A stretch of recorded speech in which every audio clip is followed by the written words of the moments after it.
നമസ്കാരം. കേരളത്തിലെ ഒരു പ്രമുഖ വാർത്താ ചാനൽ കൊടുക്കുന്ന ഒരു അവാർഡുണ്ട്. എല്ലാ വർഷവും ജനുവരി മാസത്തിൽ ന്യൂ ഇയറിലാണ് ആ അവാർഡ് കൊടുക്കുന്നത്. ന്യൂസ് മേക്കർ എന്നാണ് ആ അവാർഡിൻ്റെ തലക്കെട്ടായിട്ട് കൊടുക്കുന്നത്. നമ്മൾ ജീവിക്കുന്ന ഈ ജനാധിപത്യ രാഷ്ട്രത്തിൽ, പ്രത്യേകിച്ച് പലപ്പോഴും ഈ വർത്തമാന കാലഘട്ടത്തിൽ ഈ ഇലക്ഷനൊക്കെ നടക്കുമ്പോൾ നമ്മൾ കാണുന്നൊരു സംഗതി, വാർത്തകൾ പലപ്പോഴും ഉണ്ടാക്കുകയാണ്. പ്രത്യേകിച്ച് ദേശീയ മാധ്യമങ്ങളൊക്കെ. നമ്മുടെ പ്രാദേശിക മാധ്യമങ്ങളും അതിൽ നിന്നൊട്ടും വിഭിന്നമല്ല എന്നുള്ളതാണ് സത്യം. നമുക്കറിയാം, ദേശീയ ഗവൺമെൻറ്, സെൻട്രൽ ഗവൺമെൻറ്റിൻ്റെ സ്തുതിപാഠകരായിട്ടൊക്കെ പലപ്പോഴും മാധ്യമങ്ങൾ മാറാറുണ്ട്. അത് അധികാരമുള്ളിടത്ത് കീഴ്പ്പെടുക എന്നുള്ളത് എല്ലാ കാലത്തും ഉള്ളതാണ്. വാർത്തകൾ പലപ്പോഴും സൃഷ്ടിക്കപ്പെടുന്നുണ്ട്.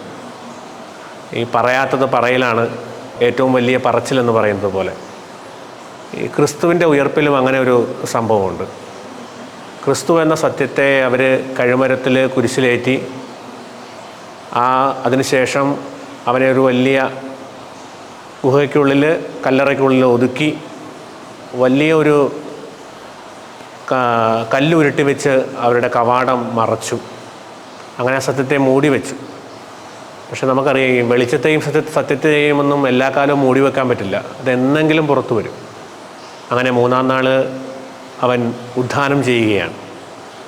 പക്ഷേ ആ നാട്ടിലെ പുരോഹിത പ്രമുഖന്മാരും ഭരണാധികാരികളും നിയമജ്ഞരും ഒക്കെ കൂടി ആ കല്ലറയ്ക്ക് കാവൽ നിന്നിരുന്ന മനുഷ്യരെ വിളിച്ച് ഇങ്ങനെ പറഞ്ഞു, നിങ്ങൾ പറയണം, അവൻ്റെ ശിഷ്യന്മാർ വന്ന് രാത്രിയിൽ ഞങ്ങൾ ഉറങ്ങിക്കിടന്നപ്പോൾ അവൻ്റെ മൃതശരീരം മോഷ്ടിച്ചു കൊണ്ടുപോയി എന്ന് പറയണം. വേദപുസ്തകത്തിൽ, ബൈബിളിൽ അത് നമ്മൾ വായിച്ച് കേൾക്കുന്നുണ്ട്. ഇന്നും യഹൂദരുടെ ഇടയിൽ അങ്ങനെ വിശ്വസിക്കുന്ന ഒരു വിഭാഗം ആൾക്കാരുണ്ട് എന്നാണ് സുവിശേഷം പറയുന്നത്. അങ്ങനെ ദേശാധിപതിമാരുടെയും നിയമജ്ഞരും ഭരണപ്രമുഖന്മാരുമൊക്കെ ഒന്നു ചേർന്ന് ഒരു വാർത്ത സൃഷ്ടിക്കുകയാണ്. ക്രിസ്തുവിൻ്റെ മൃതശരീരം ശിഷ്യന്മാർ മോഷ്ടിച്ചു കൊണ്ടുപോയി എന്ന്. പക്ഷേ ഒരു കാര്യമുള്ളത്, ഈ വെളിച്ചത്തെയും സത്യത്തെയും ഒന്നും എല്ലാ കാലവും മൂടി വയ്ക്കാനായിട്ട് പറ്റില്ല. അതിനെ ഇല്ലാതാക്കാനായിട്ട് പറ്റില്ല. ഒരുപക്ഷെ നമ്മളൊരു കുറച്ച് കാലത്തേക്ക് അതിനെ മൂടി വയ്ക്കുമെങ്കിലും അത് അവിടെ തന്നെ ഉണ്ടാവും. പക്ഷേ അവർ വിചാരിച്ചത് ഈ ഒരു കിംവദന്തി ലോകം ഏറ്റെടുക്കുന്നതാണ്. പക്ഷേ സത്യം യഥാർത്ഥത്തിൽ ലോകം പതുക്കെ മനസ്സിലാക്കി. ഒരു ഈസ്റ്റർ ദിനത്തിലേക്ക് നമ്മൾ പ്രവേശിക്കുമ്പോൾ നമുക്കൊരു പ്രതീക്ഷ ഏതാണ്? ഇന്ത്യ എന്ന ഏറ്റവും വലിയ ജനാധിപത്യ രാഷ്ട്രമാണ്.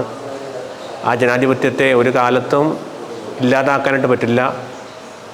ആ ജനാധിപത്യം ഈ രാജ്യത്ത് എല്ലാ കാലവും അഭ്യങ്കരം പുലർന്നുകൊണ്ടിരിക്കും. അത് മാധ്യമങ്ങൾ മറച്ചു പിടിച്ചാലോ, അല്ലെങ്കിൽ നീതി പുലരേണ്ട നീതിനായ ഇടങ്ങളിൽ അത് സംരക്ഷിക്കപ്പെടുന്നില്ലെങ്കിലോ, അതിനുള്ളിലൊരു സത്യമുണ്ടെങ്കിൽ എല്ലാ കാലവും അത് നിലനിൽക്കുക തന്നെ ചെയ്യും. ഈസ്റ്റർ മംഗളങ്ങൾ.